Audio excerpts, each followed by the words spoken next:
Hey Bitstocks family, it's Damien here, Head of Design and Brand.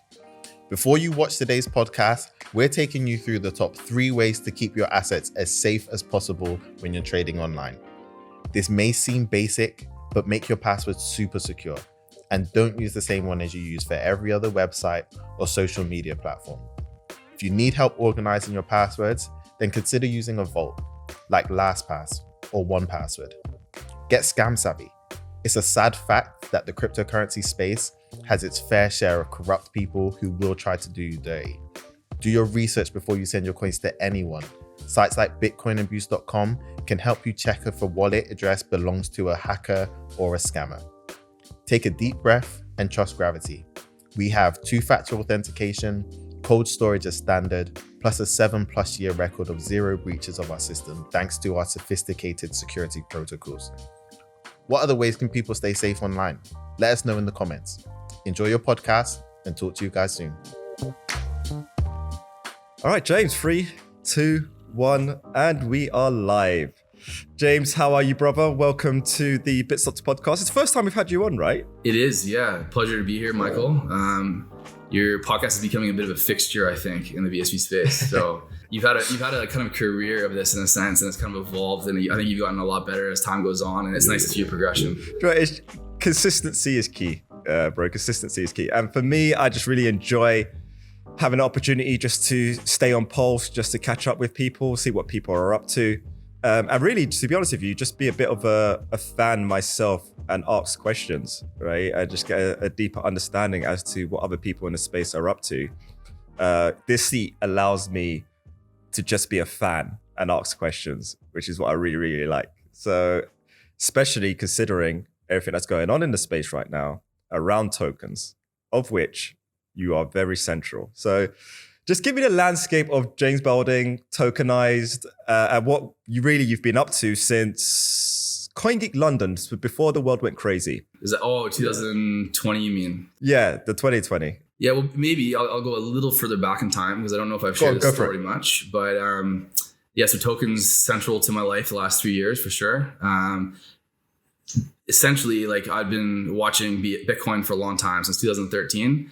And I always felt at that time when I was doing engineering in a different industry that it was too early and there's a lot of questions to be answered. And I want to see how regulators reacted to it. And especially when I first came across it, there was all the controversy around Silk Road, right? So I know a lot of people in certain institutions were losing a lot of sleep over Bitcoin, and it was very contentious. So I just wanted to let that settle down and see how it all played out and see how like aggressive they got, and let that sort of peter out and then sort of look to make a contribution at some point. Fast forward to 2017, really 2018, I could see a chorus of voices on the heels of the complete disaster of the scaling debate. So it was very frustrating to read and watch all that play out. Hold on, where was you at with all of that? Was you immediately big blocker, or was you it took a while to work out which side to support? For sure, big blocker instantly. Yeah, it didn't like the other arguments didn't hold water at all. It was very clear to me right away. Yeah. But it was nice to see a chorus of voices like start to paint a vision, which was a mainstream vision of blockchain, right? Of Bitcoin, of this working for everyone, of it making lives better for both, like, retail, like people who believe in the ideology, but also regulators, average people, that kind of thing. So this chorus of voices became like very strong, and Craig Wright was one of those key people for sure. Like when he came on the scene and started really like talking about his vision for things, Roger Ver, obviously, a lot of the people, right? So all the people we know, right? The people that are still around. Yeah. So this is a lot of activity was happening in Hong Kong around this time, right? So this is what shaped the Future conference. I think that's when Jihan, Craig, and Roger and John McAfee were all on stage, united. Everyone kind of on the same team at that point. What a very rare moment, and it all fucking fell apart after that. Yeah, that was actually right when my interest was really surging. I was really getting back into it and starting to like dive deeper into it. Yeah. And so then I basically like gained enough, like, I had a real concrete vision in my head for where this was going to go, and I just quit my job and took 6 months, and I said I'm going to like learn this inside and out and figure out how to make a contribution. Your job being what was your job at the time? So I was working with my dad at the time, but I was really an electrical engineer. So I've been doing a lot of work in the oil and gas industry. So I was design engineer as well as a project engineer, did some project management, things like that. Big, heavy industry type stuff. So it's a good job. I really liked it, but Bitcoin had my heart for sure. Right. So as a kid, I liked philosophy and economics and all that. Right. So I even kind of was brought the idea of Bitcoin, or cybercash, as the authors called it, was kind of like presented to me in the Sovereign Individual when I was 16. And I remember like pausing on that page and be like, oh, that's really interesting. That's cool, right? And it made sense to just like the foundational pieces of how it's going to work, the cryptography and all that. I was like, yeah, this is something that's very interesting. And then 2013, when that came around, I was like, oh my goodness, we figured it out. Yeah. So it always had my heart, and I was watching it from afar for a long time. And like basically 2018 is really the end of 2017. I just quit my job and started writing. Like, so for me, like I'm a technical person, electrical engineer, right? But I'm not a software developer. I'm not technical in that capacity, or at least I don't have the experience. I've only probably written like 1,000 lines of code in my life. But business was where I was going to come. That's where I want to make a contribution. And so my first protocol was figure out which network is going to work, which technology is going to work, what you can really like leverage this technology for, like where can you really, pull this out to the extremes, and how can you like really gain the maximum value from it? And then what can I apply that to? Who are the best customers to go after first? What the best use cases? And for me, it became very clear. I think it was like 3 months in, I'm like smart contracts and tokens as being a part of that concept was the like low hanging fruit, the most compelling value proposition for this entire like technology. And so the businesses I started developing were really about like maximizing the value that was there. And when I started to survey like the landscape and see what like token protocols were out, what kind of like approaches people were taking, I was super disappointed. Like it was really, really like amateur level in my view. Like they weren't considering business at all. They weren't like looking forward. They still had a lot of these like almost ideological like goals that were imbued into their designs, right? So I just didn't think any of it was good. There's a lot of that in crypto. Oh, a lot of that. Yeah, so much. It's persisting, isn't it? Like it's really not dying. Government bad, banks bad, everything bad. Crypto. So basically I was really disappointed in what I saw. But out of necessity, I had to design my own protocol. Like I was kind of like, didn't want to do it, hoping someone else would do it, was waiting around, like someone's going to kind of get onto this, weren't doing it. So I started actually developing myself.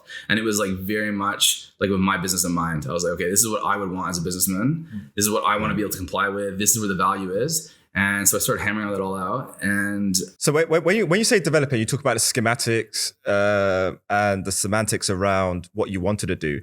Or was you actually getting involved in coding? So it wasn't coding. It was more like data structures. It was more like the mechanism, if you will, right? So how is this information like going to be like captured? Who are the main players? Figuring out all the like the framework of it, so to speak. And I remember reading Tokita, that proposal. What's the French fellow's name that wrote that?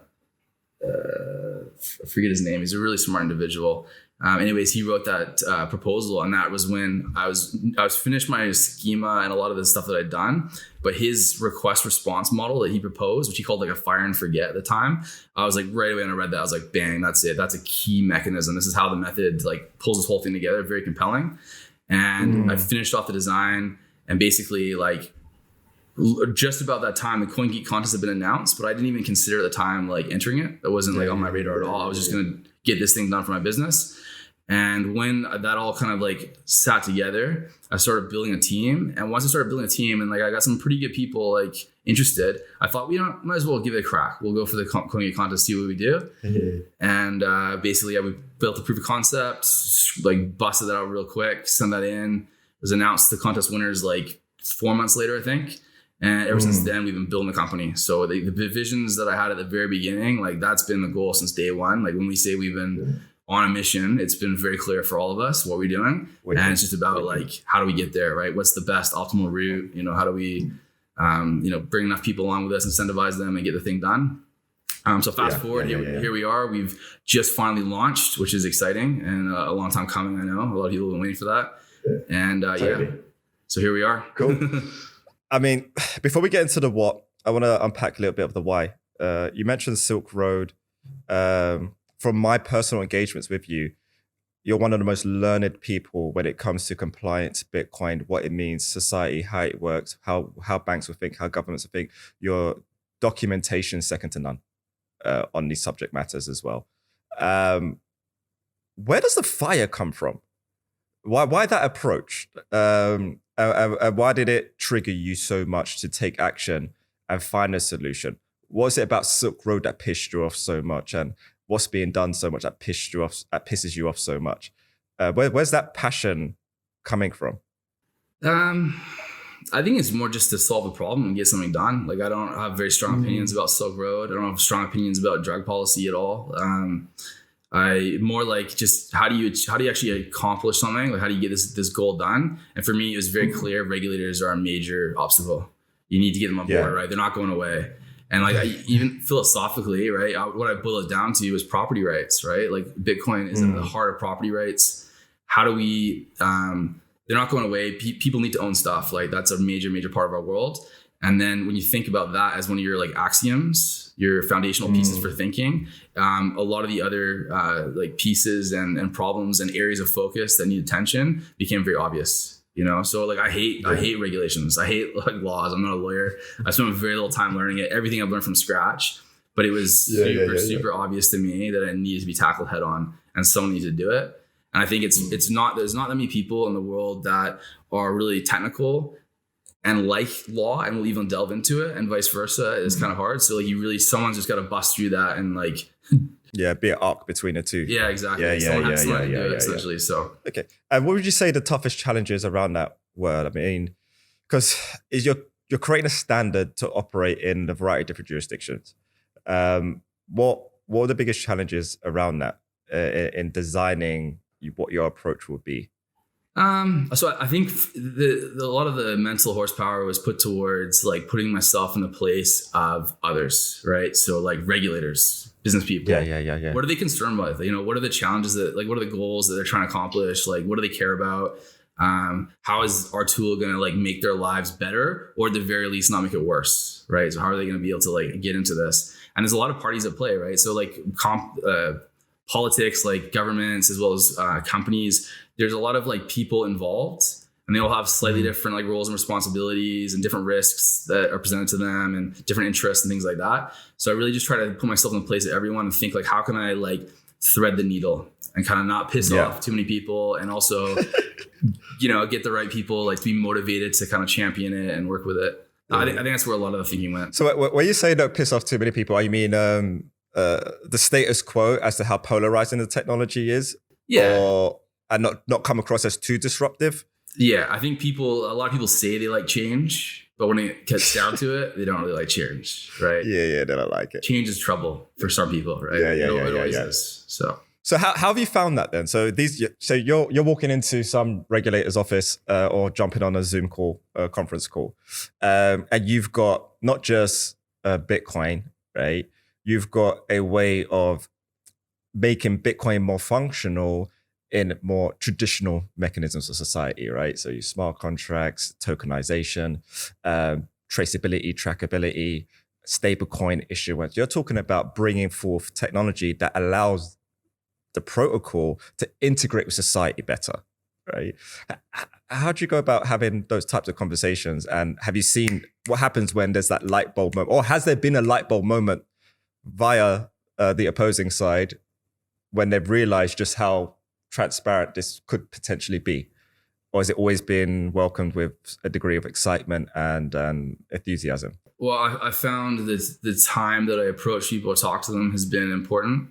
So like 6 to 8 months ago, people were a lot less interested, but you know, now people are very interested, you know, and like, again, like 8 months ago, boards generally had like a lot of boards I found had policies where like, we're not interested in crypto. We're not touching it. Too much risk. We don't understand it.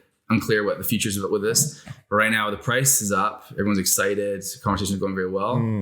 But what I found has been very promising is when you talk to regulators, like in my books, I think the FCA is really up there. The SEC is coming along real quickly. Very smart, very forward-thinking people. They really like think about the problem and the solutions correctly. But when I talked to them and I presented some of the benefits to their operations, like from their perspective, the regulatory side of things, the accountability and come with it, the transparency, I think it was refreshing for them, because a lot of people have looked at crypto from a very selfish point of view, from like that self-sovereign feeling. They want to, they don't want anyone to mess with them. They don't like power and authority over them. They like freedom. Those kind of like impulses that we have. I think that those impulses are very strong in the crypto community. So like, own your keys is a very strong, like it jives with that feeling, right? But a lot, and as a result, I think a lot of the designs, a lot of the philosophies, a lot of the businesses have been built around optimizing for that selfishness. Right? Like, how do I like be this little island of my own that no one can control? I'm the king of it, right? So when you start to like think about it from the regulators' point of view and you present to them how they can benefit from it, I think it's just refreshing, right? Yeah. And if you use your terminology, you use like the language they're used to, it's just easy. I can imagine that being the case. I really genuinely can imagine that being the case because all the conversations that I've had with legal officials, regulators, people in compliance, even a simple thing, like for instance, tomorrow I'm speaking at FinTrail. So like finance, compliance, regulation firm. And there's a panel that I'm going to be on with the MLRO of Clearbank and a couple of other interesting people. And when you speak to those types of people on the real benefits of the technology that is Bitcoin, right? Fuck all the price stuff and the market stuff. Yeah. Just the technology that is Bitcoin. They have that epiphany moment where they realize, one, kind of how it's been polarized to them over the years is not really what the technology represents.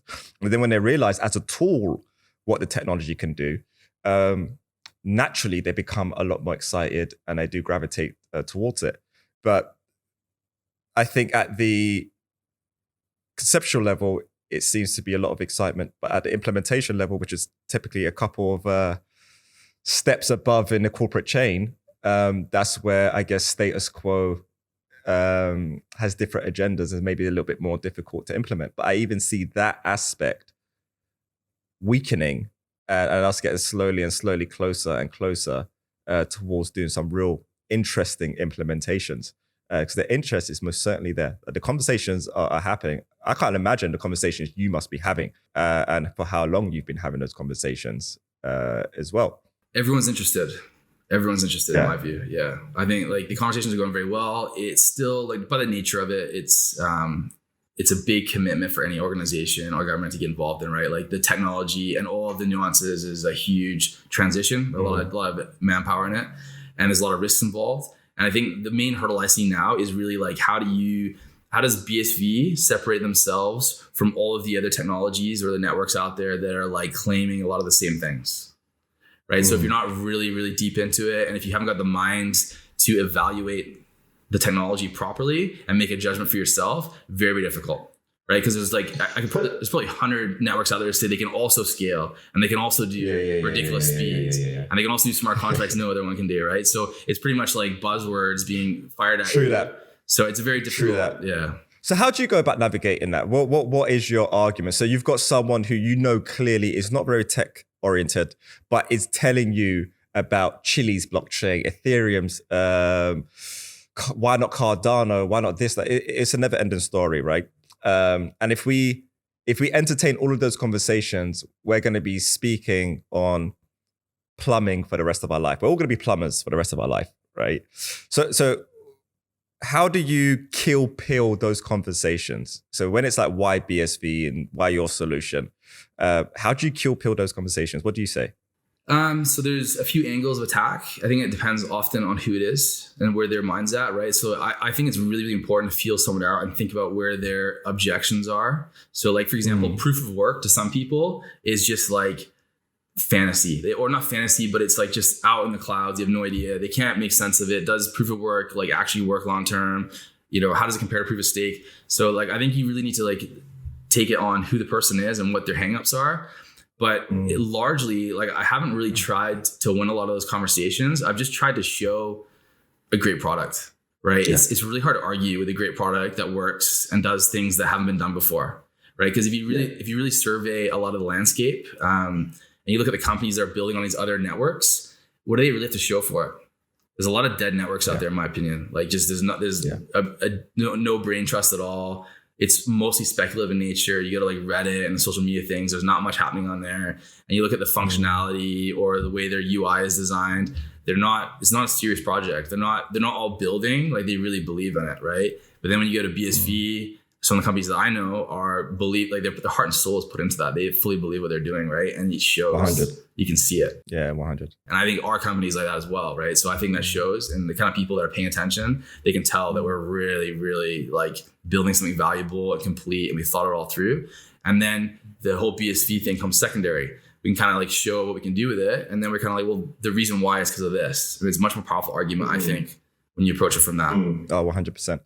BSV space is getting very interesting right now, though. Definitely. Right? A little bit controversial. There's definitely camps being formed. Ideally, hopefully, all of the camps, irrespective of where they're based, are all batting for Team Humanity, right? So just some healthy competition happening. But the token space really, from my standpoint, my perspective, really kickstarted off with that CoinGeek competition. You guys been announced as the winner, right? And now we have 4-5 different token protocols. Oh, and more, I think. Right. Yeah, there's a few. Right. So myself, and these are some of the conversations we've obviously had in private as I've been on a token escapade, speaking with everyone with all things tokens, right? Really trying to understand, as a business owner in this space, who I should be integrating with, what are the things it is I should be looking for. And it's not something that can be rushed due to how many different potential solutions there are out there. But it's been an amazing learning exercise. How's it been from, I guess, your standpoint, building your token solution and now having so many different competitors out there? How you seen that landscape? Just from your perspective, really, I guess. So I mean, I think it's important to sort of like communicate the pros and cons in public, just so that the people who are paying attention can have something to chew into and can be directed somewhere. Oh, absolutely. Yeah, absolutely. But in general, I don't pay much attention to it, to be honest. Like I see it very. I actually predicted this playing out. A lot of competitors like trying to like because it started even when we won the competition. There's a lot of the people thinking about it. I know those people, right? They were starting to like come up with slightly different variations, or they had different design philosophies. And I just suspected that it was going to be like the only way that this game was going to be won was in the market, right? Someone's going to have to get ahead, attract customers, build momentum, and then it's going to be a no-brainer at some point. There'll be a tipping point, right?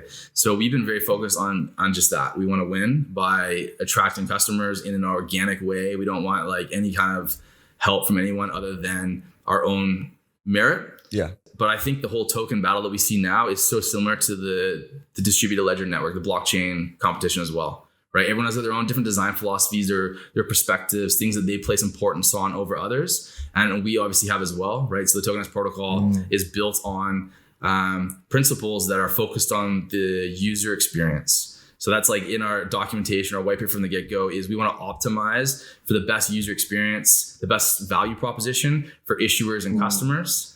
And that's what we've done. So we don't think about technical aesthetics when killing else, and we're going to go and attack the market and present what we have on those points, and we'll let it see it play out. But otherwise, we're not too focused on it. Not too worried. Run me through the different implementations. So layer 0, layer 1, layer 2, right? And the dependencies involved around that. So from an audience standpoint, the core. Let's start with the core fundamental differences between, say, Tokenized and Run network, right? What are the differences, the layer differences, what that means to a business implementing? Sure. So Run has like a JavaScript-like language that it uses to kind of like, I think it uses inputs and outputs, so it like rides on Satoshi, so to speak, right? So that's sort of like the auth level and some of the conditional logic. So it's a hybrid system, just like Tokenized. But then they also have the JavaScript component, which is part of the protocol, right? So you're like classes, objects, jigs, I think they call it, is like the main idea there. It's different. It's flexible. So there's a lot of things that there's problems with you can't overcome. You can engineer around them, in my view. So Run is not like by any means a broken system. And if anything, like I have directed work, let's for example, NFTs and stuff towards the Run project and the companies surrounding that, right? So like I don't by any means hate those guys at all. I like what they're doing. I think they've done a great job.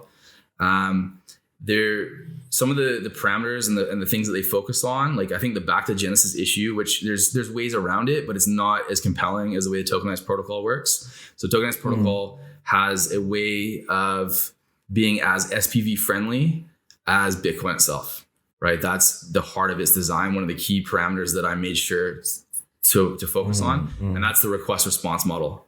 So you have the smart contract agent, which operates on behalf of the issuer, will sign off by responding to requests on every single action, right? So you don't need to worry about going back through the history to make sure that's legitimate. You can know by that public key from the settlement action or the response action that is valid, right? So it puts a bit of it's a liability just to some extent on the smart contract agent, but a trivial amount, right? And there's a huge amount of value that comes from it. When you think about like ELOS, the other layer, sort of 1-0, it depends on how you want to define that. Like the colored coins is how I call them. So they're a non-starter in my view. And the reason is there's not enough of them at all, right? So if you do some basic math and you look at what's needed. Not enough of what, sorry? Not enough Satoshis. Okay. Oh, so Satoshi. Okay. This is right. Okay, go on. Continue. This was the first design on my drawing board when I was doing token designs. I was like, colored coins, obviously, right? So I started doing spreadsheets and looking at use cases. I'm like, well, how many shares are there in the world? How many like dollars and cents are there in the world? You know, is there a lot of the value, I think, in a token system and what we can really do and push this thing forward is divisibility, increased liquidity, increased trading volume, less liquidity risk, less liquidity premium, and smaller assets that are essentially securitized. So like a single house can be securitized with 1,000 or 1,000,000 units in them, right? And then making those tradable. Cars, all these types of things, art. To be able to achieve those goals, you need a lot of tokens, right? That's just like how it works. And if you look at like the number of US dollars in existence, like M1 or M2 or the One or Great British Pound, you take like top 3 or 4 currencies in the world and you take it down to the cent level and you're already like not on Satoshis at all. But where do you see that being a problem though, right? I agree with that statement. This is something that I've pinpointed and I've put into the board as a continuous thing to come back to, because this is a static response question kind of situation here, because there's variable changes here. For instance, if we consider the colorization of a Satoshi as a piece of gold inside an ice cube, right? So the colorization is the ice and the Satoshi is the gold. Now, if the gold becomes more valuable, then you're going to want your gold back, right? And you're going to want to melt down that ice. Okay, so there is that component. We know that's a possibility. That's not what I'm worried about, though. I'm worried about the inability to even do the job.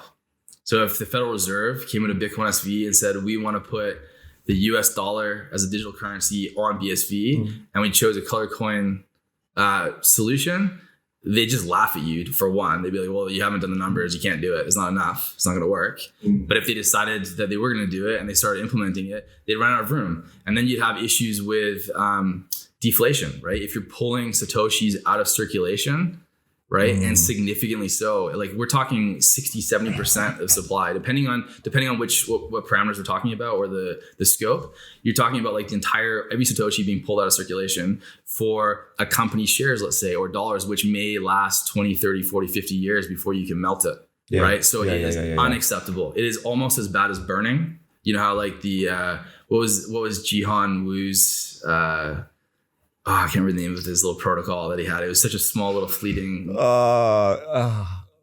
Fuck, I forgot. Wormhole? Yes. Yeah.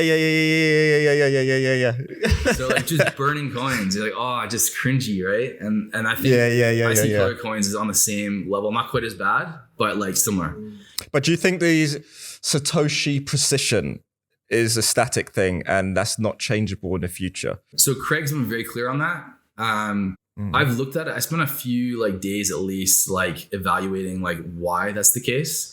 I think it has to do with breaking script. So it has to do with like precision and arithmetic. When you start to get to really big numbers, you start to lose. It starts to have you got rounding errors and things like that. So I'm not an expert by any means, but that's one of the concerns they have. I think in theory you can extend that, but you have to use bigger registers, like a different CPU architecture. That's like that's non-standard. Like it would be a totally custom piece of hardware. But again, this is totally out of my wheelhouse. This is just what I've like gathered together. But Craig remains he is fully aware of all those, like he has explained and articulated exactly those sort of elements that I just described there in like the MetaNet Slack and all that. And he remains steadfast that you cannot divide them any further.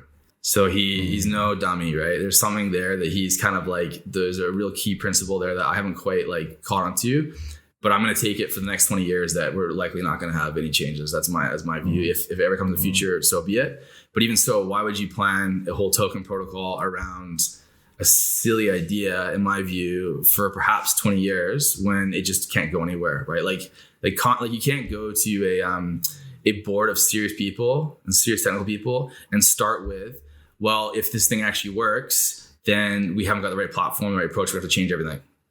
Or hope that we can find some solution that the creator of so they can't be fixed. How do you see TAAL's business model fitting into that? So TAAL being promoting zero-fee transactions, right?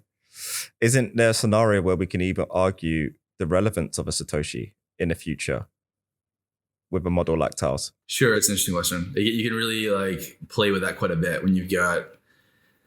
It becomes troublesome, I think, in some areas, but I think there's always a way around it, like business-wise. If you got contracts between miners and all that kind of stuff, and it's all done off the books, I think it can work. But there's a lot of big question marks there. This is a question I really do want to throw into the public domain.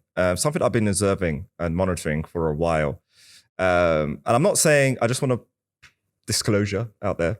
I'm not saying that I believe right now that this is a bad thing. I'm saying that I believe that we should be aware of how this space can evolve. Sure. That we could have a scenario where the underlying asset, the token, is no longer required to run a network, right?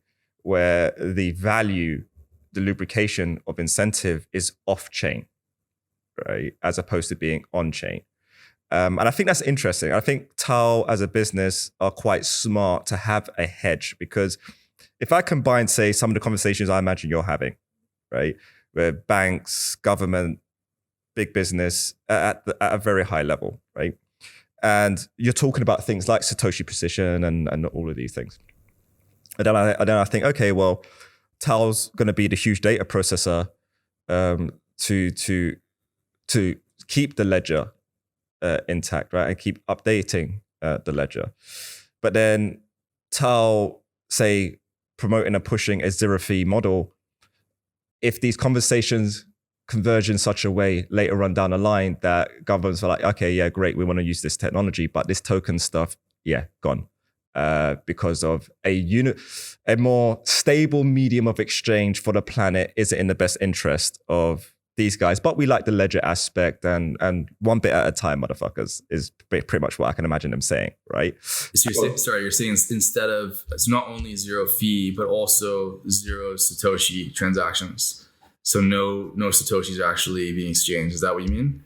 Well, so not the fees are being zero, but also what's actually being sent. So Bitcoin not being used as cash. Yeah.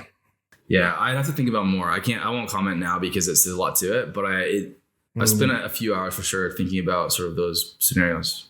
I still regardless, from those hours that I did spend, I remain steadfast that Bitcoin as a money is going to outperform in a lot of ways any other currency, unless there's serious, like a government tries to basically prop up their currency, subsidize it, right? There might be something that goes on there, or they might radically change their policies and regulations to kind of try and compete. That may be a possibility. But even so, you've got a very compelling, can they stop inflating, right? Can they do it even if it was like a competitive advantage to do so, or they try to?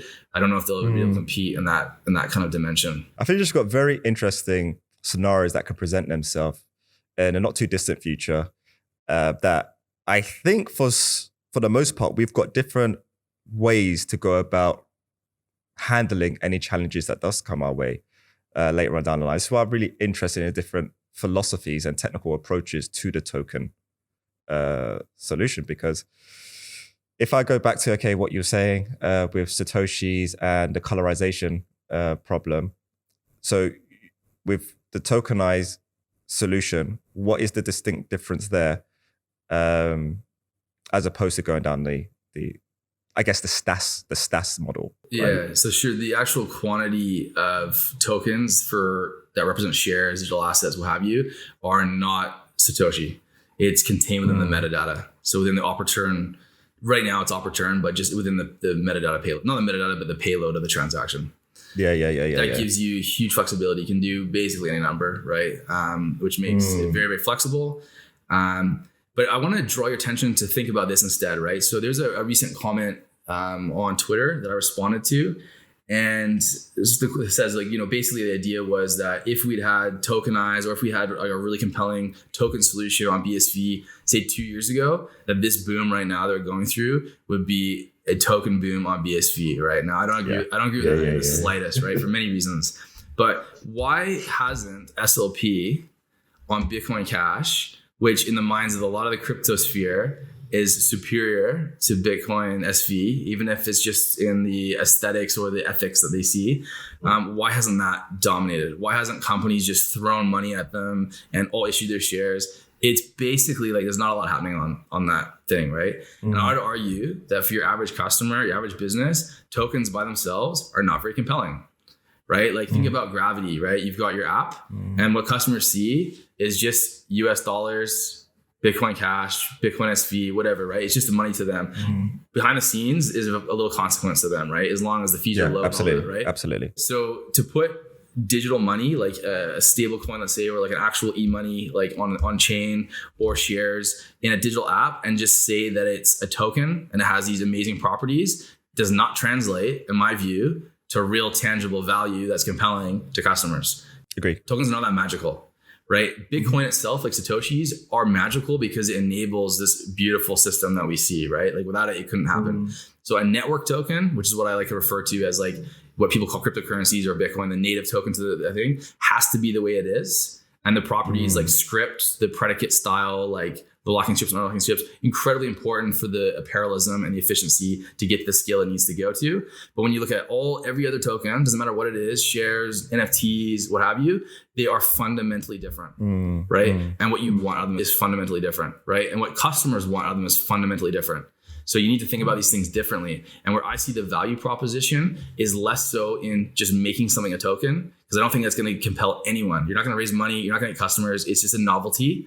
What do you mean, James? I have a token, like invest in me. What are you talking about? I created it 5 minutes ago. I have a token. What are you talking about? It says enough, doesn't it? Right? So, but smart contracts are really powerful. Give me an explanation for a 6-year-old on smart contracts. So unassuming audience, tune in to us for the first time ever. What is a smart contract?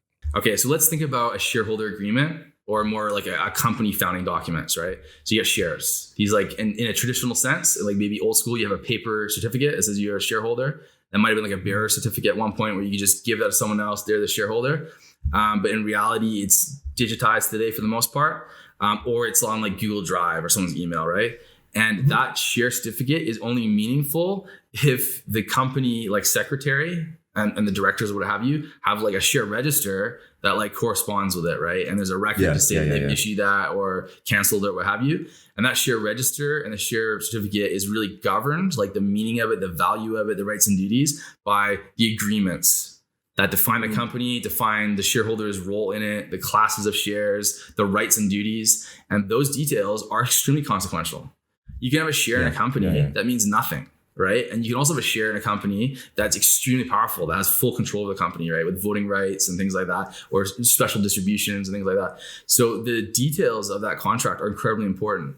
But what you notice, I'm sure you've done this many times, when you actually create a company and you go through the process of like administering it over time and, bringing new shareholders in, making changes to those agreements as the company's needs change, is a tremendously non-standardized and analog process. Right? It's got risk involved, mistakes can be made, calculations for who owes what and how much can be done wrong, contentions can rise, and most importantly, a lot of cognitive overhead, like a lot of wasted mental effort from very important people in the company, very highly, people that are like directing the company for the most part, is being wasted. So what we believe is when you really analyze a shareholder agreement, a company like Constitution or Arts and Mems in the UK, and all these legal instruments that go into like the paperwork record keeping side of who owns what and what that means, can be boiled down to some very clear principles, some very clear ideas, right? Yeah. So like voting, who gets to vote on what, and what's the thresholds, right? And what can they change? Very basic stuff, right? And if you look at trusts, right, a very common structure, ownership structure used for like holding and manipulating resources and assets, same idea. You've got roles. The roles are called something slightly different, but in effect, there's it's a pattern that emerges, right? When groups of people get together to manage resources, that's like people are delegated to do things. They have responsibilities, and the law like supports that notion. And then you have people that are the beneficiaries of sorts, unit holders, discretionary trust holders, shareholders, all very similar. And then you look at partnerships, again, very, very similar. If you look at what else you got? Foundations, very, very similar. Nonprofits, which like can be considered a company, very similar. It's all the same kind of stuff, right? Let me throw you a scenario and tell me if it's technically possible in coordination with the legal attributes to make you feel safe if you implemented it yourself, right? So I throw a scenario at you. Something I've genuinely been thinking about myself that I would love to be able to do. So let's say I want to set up 2 funds for my kids, right? In fact, my kids' mums.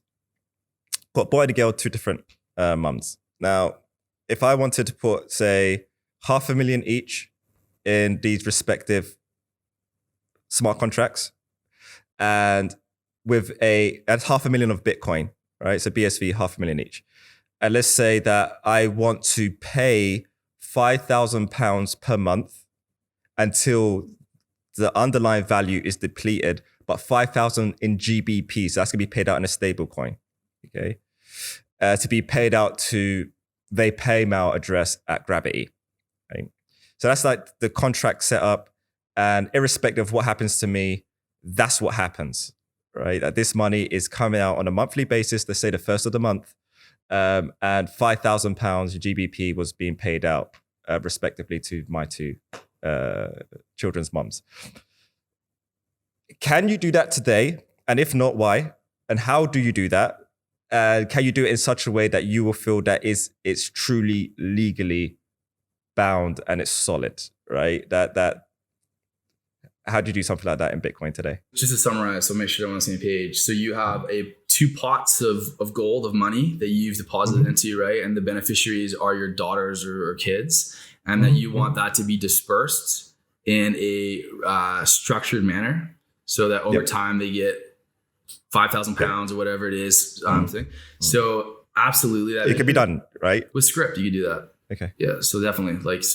Like end lock time, you can pick like an agent, responsible agent. You can restrict what they can send that to, like which address they can send that to, using like a few different types. But like you can use conditional logic, like push transaction to restrict where future transactions can go. You can set the whole thing up such that can definitely happen today, no problem. Because that's what I want to see in wallets. Yeah, I mean, there's a lot of cool things that you can do with that kind of like sort of foundational pieces for sure. But when you can broaden the idea and the concept of smart contracts to much, much broader stuff, where you're bringing in all these other legal agreements and you're bringing in all the other conditionals that aren't necessarily machine readable and enforceable, or are machine readable and enforceable, but don't lend themselves well to script, then you start to get something really powerful. So that's what we're trying to do. So we think of tokenized protocol as an extension to script. So script we think is very, very powerful for largely like party-to-party transactions, like contracts that are between 2 parties, whereas we think that tokenized protocol is really strong when it comes to contract-wide like conditions. So if you have like terms and conditions that you want to impose on all of the shareholders through time, tokenized protocol is very, very strong with that. If you go to script, there's limitations, and it becomes a lot more expensive, a lot more risky, a lot more costly to do. So there's things that we pulled out that are more efficient. And most importantly too, like in order to be able to have a mainstream financial system integrate with such a protocol, you need to have standardization, right? You look at financial messaging protocols today, like even FIX or ISO 20222 and all that. They're very, very basic for the most part, right? Like obviously accomplish a lot, and there's a lot of detail there. But when you compare it to a smart contract on-chain future with no address reuse, right? It gets really complicated. We're talking 10x plus easy in complexity. Yeah. And then to introduce like 1,000 ways to do something to these institutions, it's just a non-starter. So you need to start to like standardize and structure and make it so that it's just like digestible by a global audience, right? Like by a global. So how's viable NFTs with Tokenized? You mentioned earlier in the conversation that you kind of been pushing that type of work towards the Run network. Well, it depends on the kinds. Depends on the kinds, right? So where there's a legit. So I'm not a big fan of like digital art with no rights behind them and no legality, like no legal precision. Okay. Like I think it's a waste of time, right? All right, let me unload the second part to why I'm asking that, because I agree on that statement. It's actually why I'm asking you. I'm very curious to your response, considering the legal background that you always come forward with. I was having a very interesting conversation with a CTO of a huge multinational company, and they have issues around IP, right? When he was running me through the IP conundrum, I couldn't believe that this is how IP works globally. So let's say, what example should I use? I don't want to give off who I was talking to. Okay, Samsung, right? Let's just say Samsung, okay? Someone comes to Samsung and says, all right, cool, I want to manufacture your shit, right? So they get the license, they go off to do it.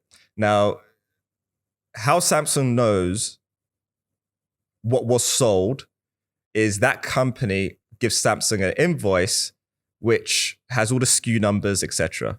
We've manufactured X, Y, Z. No one fucking audits those invoices. Right? Those invoices are not fucking audited. This is from what I've been told, a global problem. Sure. Right? The invoices aren't audited. So then he was asking me questions around NFTs. So when you say audit, do you mean like compared to what was received? Yeah. Let's say I went up and I sold 1 million TVs, right? I could tell Samsung I only sold, say, 700,000, right? And no one does the audit. So everyone's losing money because of this problem. Sure. Right? Yeah.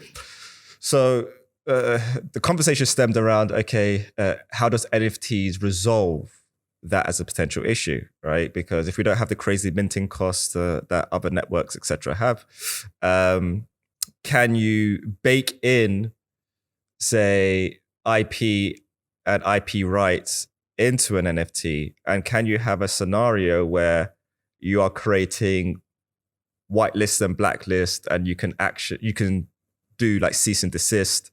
How do you bake in the legal aspects of my property, my IP, and actually bake that into an NFT, as opposed to just create some art? Sure. So we're saying, let's say like licensing, right? So you've got like a piece of IP, let's say like art, and you want to license the rights to use it in commercial purposes, for example, which is probably a very like important case, and one that I think can benefit. Like this kind of use case is very compelling, right? So you think about like using songs in YouTube, using like icons, digital art in websites, in material for companies. That kind of thing can be very compelling with NFTs, because if it's done right and the legalities are very clear, it can lower the bar and the complexity such that it becomes a lot cheaper for people to just get the license and not have to worry about future risk. You know, if someone catches them using one of the materials in an inappropriate way and getting really seriously penalized, they can just buy it and not have to worry about it, have that irrefutable proof, know what the conditions are, know what they're allowed to do. And the thing becomes standardized, which means then it becomes much more accessible, right? So you're not going to worry about what song you're going to use. You're going to pick the best song because it's very easy to get. You know what the cost is up front. They benefit from like a easier system, so they can lower the price per unit. The whole thing can be done a lot better in my view. So there's nothing to stop there. But when you talk about like NFTs and like global supply chain issues, when it comes to like actually accounting for or auditing like what was received, what was sent, and what you like the paperwork says, well, that's a very challenging problem when you're talking about physical goods and records, digital records or paper records, because there's always a disconnect. Right? The goods can go to the receiving party, but the records aren't updated. And that can happen with NFTs, right? Easily, right? It can happen with any record keeping system, and vice versa. You could have that go, and being able to correct that and stuff like that, it doesn't like solve the problem. But if you can get everything on the blockchain for the whole supply chain, it makes it a lot easier. It makes it a lot easier. A lot easier. Yeah, because you know when the last checkpoint was if something does go missing, right? You just go by the last checkpoint. Exactly. There's other points of reference, and it becomes more difficult for it to disappear. Someone will notice a lot quicker, and there's a lot more nuance to that. But yeah, I'm a strong believer in getting everything on chain is going to be really profound when it comes to like those little inefficiencies everywhere. Can we talk 5 minutes on controversy? Sure. CoinGeek, the competition, the whole token stuff around CoinGeek, there's been a lot of chatter around tokens. I really want to talk on this because I like what I see happening in the BSV space. I love the competition across the board in multiple different directions. It's not just tokens, it's everywhere. There's healthy competition happening. But at the same time, it seems like there's been some things behind the scenes around IP, patents. I done this, no, I done that. CoinGeek's name comes up quite a bit in that. In fact, maybe not so much CoinGeek, like the guys behind the scenes of CoinGeek and stuff. Just from like your standpoint, you've always had a very professional approach, which is what I've really always liked about you. And all of our conversations that we have in private, you always have me going away thinking about, oh, I didn't think of it from that standpoint or that standpoint. In terms of the behind the scenes stuff that has been going on with tokens and how that has just maybe made it more difficult or less difficult for you with Tokenized and what you're doing. Well, yeah, I guess just from your perspective, what's been going on behind the scenes, and has that made it any more challenging for you as an entrepreneur in the space building Tokenized? I don't think so. In my view, everything has been above board. It's been good competition. It's been, I can sympathize and empathize with everyone's position, right? Like, there's a lot of uncertainty, there's a lot of competition, there's a lot of asymmetry in information, a lot of people involved. So these types of like industries with everyone involved and so much complexity that, you know, you're always going to get little difference in opinions and things playing out. Yeah. But I don't take any of it personally. I remain steadfast with the vision, and the people that I've all worked with have had any professional experience have always been like world class, like wicked, decent people. Will help you, smart, right? So I've got no issues at all. So I'm happy, and I've been happy with the experience so far. And I think it's actually, I think it's a really it's something that separates BSV, and maybe not in superficial senses, but from the rest of the industry. Like, there's a lot of integrity from a lot of the key people here, like real integrity, not integrity where they just say nice things to people and they're always very you know, that kind of integrity, like integrity where it counts. Doing the right thing, right? Having conviction with your ideas, and, you know, when people aren't looking, doing the right thing. I see a lot of integrity in the space from a lot of people. Okay. So that's yeah. What's the next year then for Tokenized?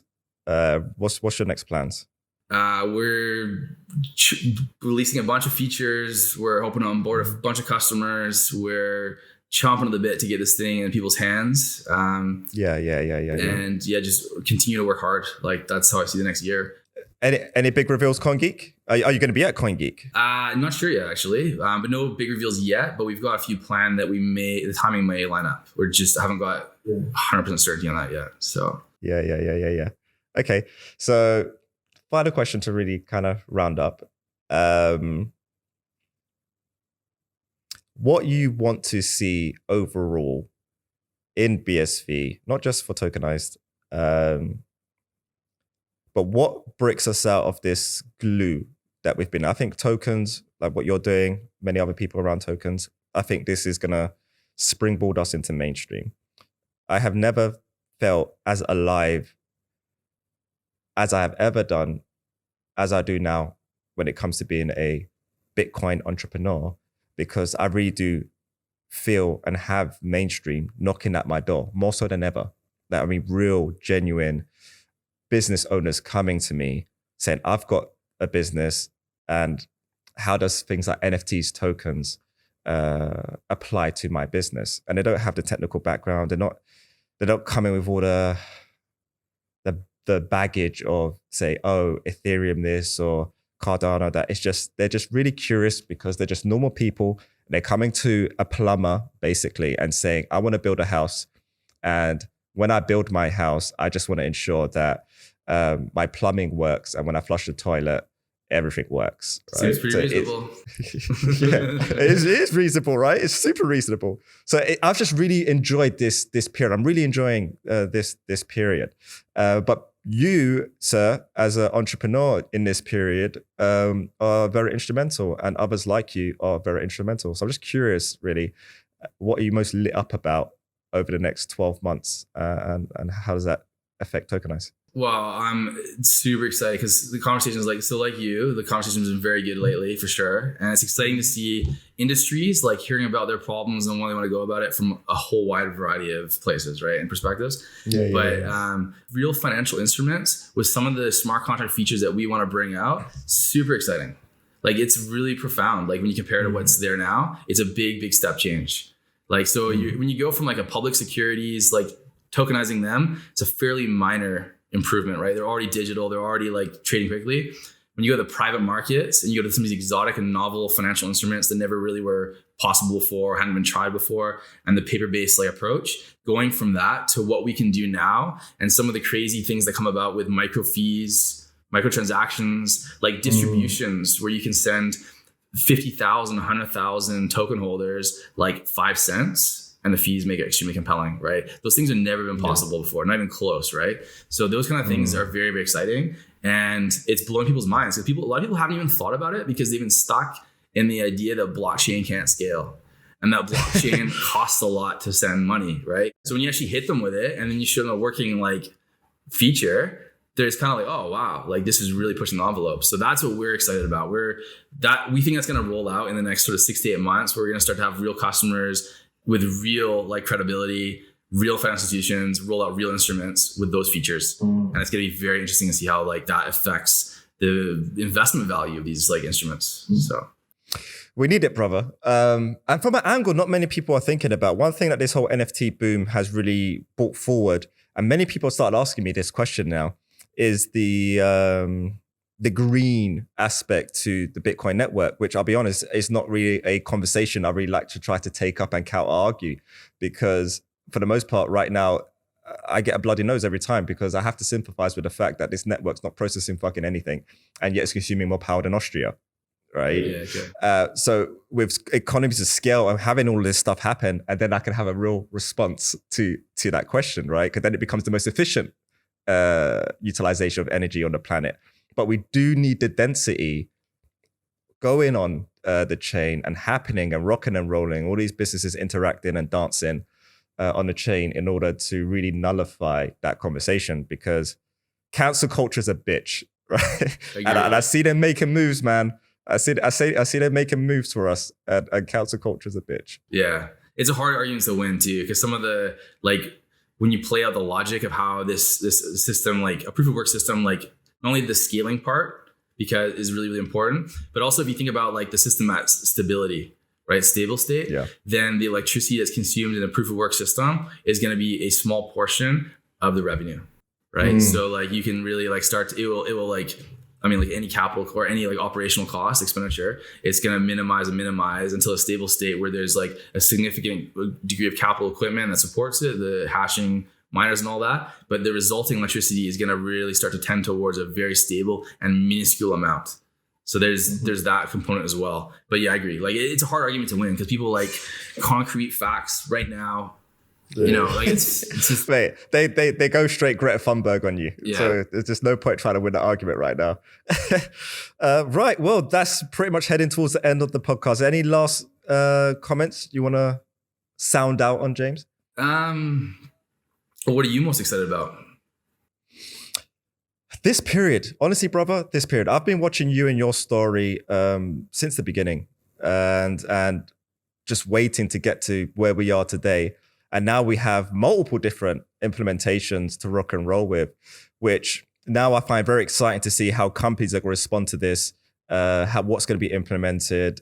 Like you said, market forces doing its thing, but it's just exciting that we can step away from being a plumber. I'm so fucking tired of arguing about Mario or Luigi, right? Yeah. And all I want to do is just focus on the castle and save Princess Peach from the castle without Mario or Luigi. It's literally, that's what I'm excited about. And I do believe that we're there.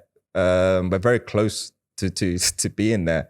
And it just allows me to focus on being a house, right? That's what gravity is. If we're focused on being a house, brilliant minds like yourself Craig, etc., are the ones who've delivered the plumbing and great plumbing and plumbing that's going to work at scale. And I could just piece it all together and build humanity an amazing house that they can utilize. So that's what I'm excited about. Everything seems to be coming together. You guys are perfectly positioned, right? You got your, if the publicly available information is correct, you got yourselves positioned with licenses, a team already doing the compliance. You get the right token system on BSV, then you're going to be literally the first company that's going to be pumping out real financial instruments. I think if you move quickly, that's pretty historical, pretty impressive. Yeah. So impressive time. It's interesting times, brother. But James, I just want to say thank you for coming on and educating me publicly. You've done it multiple times privately, and I'll very much like you to do that again privately at some point soon as well. Keep pushing and keep on taking the direction you do. Every single time I think I've got it sussed around tokens, I speak to you again and I've got more questions. Sure, no problem. And I think that's healthy, and I think that's really healthy. And I just encourage people to hit you up and get a real grounded understanding as to what this means in society, not just a nerdy Bitcoin conversation. Where I think you truly, truly, truly fucking excel is making me understand how this fits in society and what type of challenges we have that you've already resolved by engaging with the regulators and looking at different jurisdictions. To be honest with you, bro, I don't know how you've done it across so many different jurisdictions in the space of time in which you have.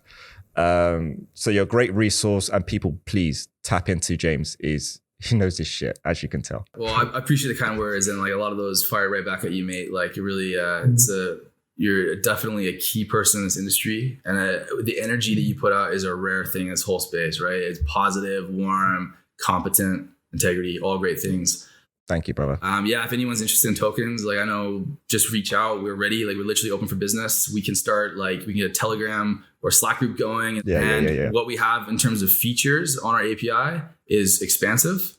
But in terms of, if you want to just use a very narrow, like coupons, loyalty points, it can be very easy. So don't be daunted by the complexity there. We can guide you through it.